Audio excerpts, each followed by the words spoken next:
السلام علیکم. زه پوهیږم تاسو ټول به په فیسبوک کې مظاهره مې لیدلې وي او د ایران سعید باره کې به خلک تاسو لیدلي وي چې په قهر دي ولې چې هغه غلط لباس اغوستی دی. د دې قصې څو طرفونه دي، انشاءالله به 3 طرفونه تاسو سره شریک کړم. اول طرف دا دی چې ایران سعید چې کوم لباس اغوستی دی هغه لباس غلط دی او چې کوم میوزیک کې هغه غلط دی. نو دا راته ووایه چې ته ګورې ورته ولې او ته یې اورې ولې. زه د ریسرچ مې کله کوم د ویډیو باره کې د هغه فیسبوک پیج ته ورغلم. زما فرینډز یعنی زما فیسبوک کې چې الحمدلله ټول مسلمان ځان ته د مؤمن مسلمانان وایي 460 زما ملګري د هغه پیج لا کړی د هغه عکسونه او ویډیوګانې ګوري. اول دا سوال دی ته کې ولې که هغې غلط لباس اغوستی دی ته ورته ګورې ولې، که هغه میوزیک کوي نو ته میوزیک ولې اورې چې مخکې ده چې هغه سوال لاندې رانه ته پخپله هم سوال لاندې راځي. دویم مسله تاسو نه پوښتنه کوم ورونو که چیرته تاسو یو غره ته ورشي او یو چوپان او چوپان سره مال وي او سره سپی وي او هغه سپی تاسو منډه کوي او خوري، تاسو هغه سپي ته وایئ چې سپی غلی شه داسې مه کوه، که چوپان ته وایئ چې سپی دې کنټرول کړه. چاته وایي؟ حتما ته چوپان ته وایي چې سپی دې کنټرول کړه، سپی دې ما خوري. نو تاسو په ایران سعید ولې بحث کوئ؟ ولې په میډیا باندې بحث نه کوئ؟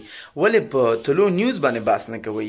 چون دا اعمال چې کوم ایران سعید کړی ما ته دا عادي دی. ولې عادي دی؟ چې میوزیک سره همیشه فحشات دي، ډانس دی، فری میکسینګ دی.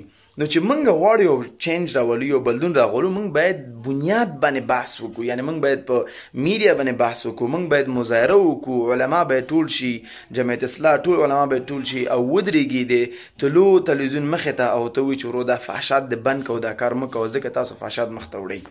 بیا دویمه ایران سعید انټرویو په بی بي سي پرژن باندې واورېدله، بی بي سي دري باندې واورېدله او هغه وایي چې افغانان ډارېږي دې دپاره چې زه دا لباس مې اغوستی دی او دا خیال مې زموږ غلامان یعنې ښځې یادوي چې هغوی به دې نه وتښتي او خپل حق به وغواړي. یعنې ستا مقصد دا چې د ښځو حق دې دپاره لاس ته راځي چې کله ښځې خپل ځان لوس کړي او خپل حیا بې حیا کړي او نوران ځان ښکاره کړي، ته فکر کوې چې دا د ښځو ته حق ورکوي؟ خورې ډېره غلطه یې.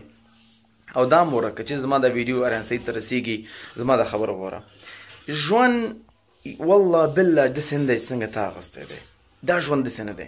او دا هم په دې م پوه شه چې تا نه مخکې ډېر مشهور خلک مایکل جکسن وګوره، نور خلک وګورې، ته توماس لای وګوره، هغوی تا نه بهتره اوس ما په نظر باندې په دې فیلډ کې په دې برخه کې، خو نن هغوی زموږ منځ کې نشته دی او یوه ورځ ته به هم په دې ورځ کې دلته نه یې. نو زما په نظر باندې چون دا ژوند داسې ژوند نه دی چې موږ به دایمي ژوند کوو. داسې څه وکوئ چې کله ته مړه کېږې په قبر کې تا ته هغه اعمال دې په ګټه ورسوي. زه فکر نه کوم ته په خپله دین نه په زړه کې راځي دا کوم کار چې زه کوم دا صحیح دی، زړه کې ته په خپله وایې دا غلط دی. او دلته واحد د قرآن آیت دی په سورې لقمان په 6 آیت کې چې مه اخلئ د شیطانانو خبرې او هغه میوزیک ته دی. نو ورونو زما خبره وورئ، که غواړئ څه شی وکوئ صحیح بنیاد سره وکوئ او په خپله بنیاد باندې بحث وکوئ چې کله یو ځای نه اوبه راځي تاسو منځ کې مه درېږئ، د اوبو بند کړئ چې هغه اوبه تاسو خرابې نه کړي.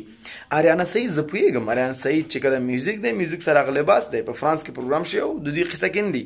په افغانستان کې موږ مظاهرې کوو، اریانا سعید باره کې باید ونه شي، مظاهره باید وشي، علما باید ټول شي، مجلسونه باید جوړ شي د طلوع تلویزیون باندې او همچنو میډیا باندې باید موږ لاړ شو د وزارت فرهنګ ته او هغه باندې بحث وکړو، د هغوی مخ ته ودرېږو او بیا چې کله موږ مظاهره کوو باید حق بحث وکړو، نه چې خپل لاسونه پرتګونه کیږدو او مظاهره وکړو. دا څه شی دی؟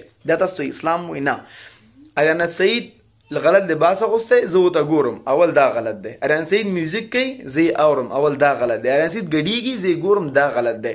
دویم اریانا سعید بد کار کوي زه ځم مظاهره کوم او پرتوګ کې مې لاس ځین نه کړی، دا هم غلط کار دی.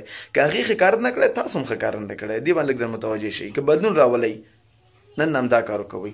حج اوقاف، وزارت اطلاعات فرهنګ، د طلوع تلویزیون او نور میډیاګان چې هر یو فحشات مخ کوي د هغوی مخ ته ودرېږئ او مظاهره وکوئ او په اخره کې مه هېروئ دا ویډیو شریک کړئ تر څو نور خلک موري. السلام علیکم ورحمة الله وبرکاتہ.